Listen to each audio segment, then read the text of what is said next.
Good morning and welcome back to day 2। কালকে আমরা এই হোটেলটায় ছিলাম, এই যে তোমরা দেখে নাও সাহারা লজ এই হোটেলটার নাম। বেশ ভালো hotel, comfortable, one night stay করার জন্য ভালো। আর এই হচ্ছে আমাদের বাইকের লাইন আপ। সঞ্জুদা এখানে এখন বাইক রেডি করছে, নিহার দা, রণদীপ দা, শান্তনু দা, সুব্রত, অভিক দা, একদম লাস্টে রয়েছে দীপদা। আর এই হচ্ছে পরপর আমাদের বাইকের লাইন আপ। তো চলো এবার আস্তে আস্তে রেডি হচ্ছি, মানে এবার বেরোবো আর কি টুয়ার্ডস গ্যাংটক। মাত্র 4 ঘন্টার রাস্তা, প্রথমবার কেটিএম নিয়ে পাহাড়ে। চলো দেখা হচ্ছে গোপ্রোতে। আমরা কালকে এসেছি 626 কিলোমিটার, এখনও আমার 270 কিলোমিটারের ট্যাঙ্ক রেঞ্জ বাকি আছে। এটা হচ্ছে ট্রিপ 2। ট্রিপ 1এও দেখো 626 কিলোমিটার, 270 কিলোমিটারের ট্যাঙ্ক রেঞ্জ বাকি আছে। তো আমি যেটা করব, ট্রিপ 2টা ট্রিপ 2 এর মতো চলতে থাকুক, ট্রিপ 1টাকে আমি 0 করব। Average speed 31 kilometre per litre করে কালকে আমি মাইলেজ পেয়েছি। তো আমি এটাকে একদম এখন ট্রিপ 1টাকে 0 করব। ট্রিপ 1 0। এই জঙ্গলগুলো দেখে আশা করি তোমরা বুঝতে পারছো যে এই রাস্তাটা ঠিক কোন দিকে যাচ্ছে, অর্থাৎ সেবক হয়ে আমরা যাব এখন পাহাড়ের দিকে। চলো এগিয়ে যাওয়া যাক। পিছনে রয়েছে পুরো টিম, সামনে মৃগাঙ্কদা, তারপরে রয়েছি আমি, তারপর রয়েছে আরও বাকি টিম, সমস্ত টিম। ওকে, আর আরও একটা ইনফরমেশান, আজকে আমাদের সাথে জয়েন করবে আরও একজন রাইডার, সৌরভ নন্দী, সৌরভদা ফ্রম লাটাগুড়ি। ওই সৌরভদা স্টেতেই আমরা যাব আর লাটাগুড়িতে এসে। তো সৌরভদা জয়েন করবে, অলরেডি করোনেশনে এসে দাঁড়িয়ে আছে, আমাদের জন্য ওয়েট করছে। আমরা চলে যাব এখন। চলো এগোনো যাক। কি নাম? টেনজি ফ্যামিলি রেস্টুরেন্ট। তো এখানে আমরা ব্রেকফাস্ট করে নেবো, তারপর আবার বেরিয়ে যাব আমরা টুয়ার্ডস পাহাড়, মানে গ্যাংটক। অভিজ্ঞতার বাইক স্টার্টে কিছুটা প্রবলেম হচ্ছে, দেখা যাক কতক্ষণ সময় লাগে গাড়িটা রেডি হতে। ওকে, ব্যাক অন ট্র্যাক। শুরু হয়ে গেছে আমাদের পাহাড়ে চড়া। আর যেমন দেখছো এইভাবে আমরা পাহাড়ে উঠছি। এই মুহূর্তে একটু জ্যাম রয়েছে হালকা ফুলকা, যতক্ষণ না সেবক কালীবাড়িটা ক্রস করবো ততক্ষণ এই জ্যামটা কাটবে না। চলো এগিয়ে যাওয়া যাক পাহাড়ে। প্রত্যেকবারের মতো এবারেও কিন্তু আমি একটা জিনিস খেয়াল করলাম যে ঠিক সেবকটা ক্রস করার পরেই কিন্তু একটা ওয়েদার অদ্ভুত চেঞ্জ হয়ে যায়। একটা হালকা মিষ্টি একটা ঠান্ডার ভাব, এই সমস্ত কিন্তু একদম ওয়েদারে সুন্দর লাগবে। সে এখন এনজয়েবল ওয়েদার। আর ঠিক যদি তোমরা আমাকে এখন দেখতে পেতো তাহলে বুঝতে পারতে আমি কিন্তু একদম ভাইজার খুলে চালাচ্ছি, আমি মন খুলে ভাইজার খুলে চালাচ্ছি। তো পাহাড়ের এই ঠান্ডাটা কিন্তু ভীষণ এনজয়েবল হয়। ও হো হো 75। চলো চলো চলো, আর কত কিলোমিটার বাকি? 80 কিলোমিটার রাস্তা আমাদের আর বাকি আছে। তো ঘড়িতে এই মুহূর্তে সময় হচ্ছে সকাল 12টা 30। এই জায়গাটার নাম হচ্ছে রামবি, কালিম্পংয়ের একটা গ্রাম এটা। ফাঁকা রাস্তা পাচ্ছি না, একটা না একটা গাড়ি ঠিক চলে আসছে সামনে। হো হো হো, এই জায়গাটার জঙ্গল জঙ্গল ব্যাপারটা দেখো, বেশ একটা থ্রিলিং ব্যাপার আছে।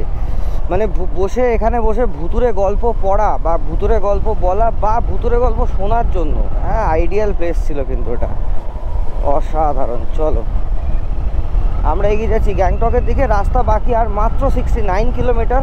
এক্সপেক্টেড টাইম অফ অ্যারাইভাল 3:10, আর এই মুহূর্তে ঘড়িতে সময় দুপুর 12টা 50।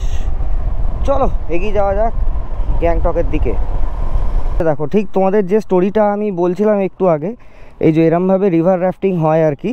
তো এই যে বোটটা দেখছো না, সাইড হয়ে চলছে, অর্থাৎ চওড়া হয়ে চলছে, এই বোটটা থেকে নিশ্চয়ই কেউ নামবে, ওই জন্য এরমভাবে চওড়া হয়ে চলছে।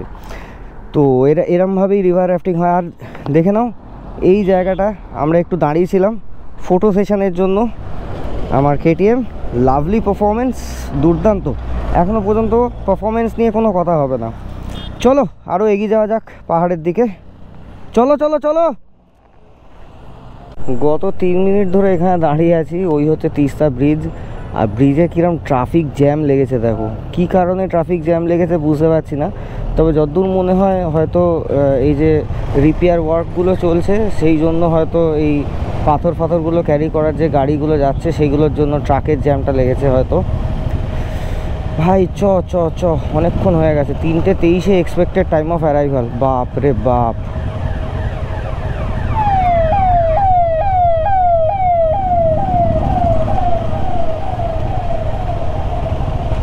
এটা হচ্ছে তিস্তা বাজার, এই বাজারটাকে বলা হয় তিস্তা বাজার। তো এই আমরা উঠছি তিস্তা ব্রিজে। আরে ভাই, মুখের ধারে কে দাঁড়ায়? সিকিমের ড্রাইভারগুলো না দিন দিন বদমাশ হয়ে যাচ্ছে। চলো ক্রস করছি এখন তিস্তা ব্রিজ। এখানে থাকার কথা মৃগাঙ্ক তাদের, ওই যে দেখতে পাচ্ছি ওইখানে গিয়ে দাঁড়িয়ে আছে ওরা। বস বেরোবে না দাঁড়াবে?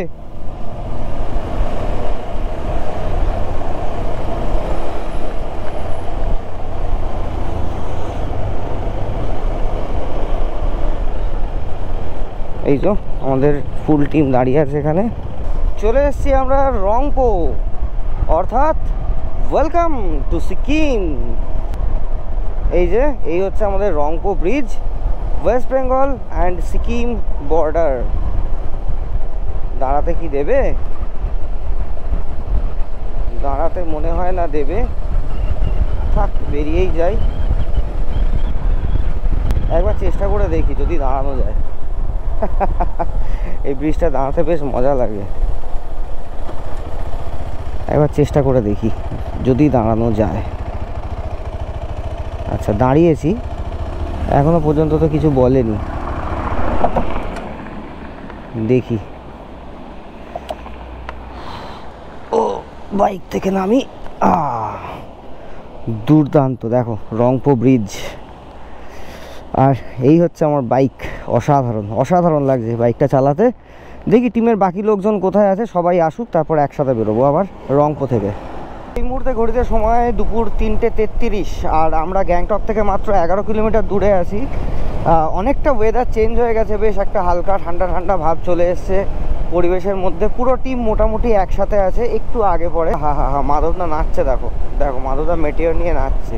ও মাধবদা সেই। গ্যাংটক থেকে 7 কিলোমিটার আগে এসে দাঁড়িয়েছি পেট্রোল পাম্পে। তেল লাগবে না, বাট তাও আমরা সবাই রিফিউল করব। এটা হচ্ছে কালকের জন্য, যাতে কালকে আমরা তাড়াতাড়ি করে বেরিয়ে যেতে পারি। তো চলো ট্যাঙ্ক রিফিউল করে নেওয়া যাক, তারপর বেরিয়ে যাব আবার স্টের দিকে। Hotel blissful stay.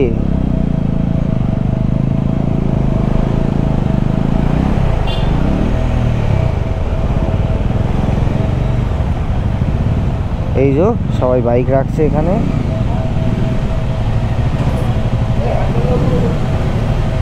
তো আমরা পৌঁছে গেছি এখন গ্যাংটকের হোটেলে ব্লিসফুল স্টেতে। স্পেশালিটি হচ্ছে এই রুমটা থেকে, আমরা যে রুমটায় আছি এই রুমটা থেকে জাস্ট ভিউটা তোমরা একবার দেখো। ওহো, এদিকে সানসেট দেখা যাচ্ছে, এখানে পুরো গ্যাংটক সিটিটা। Too good.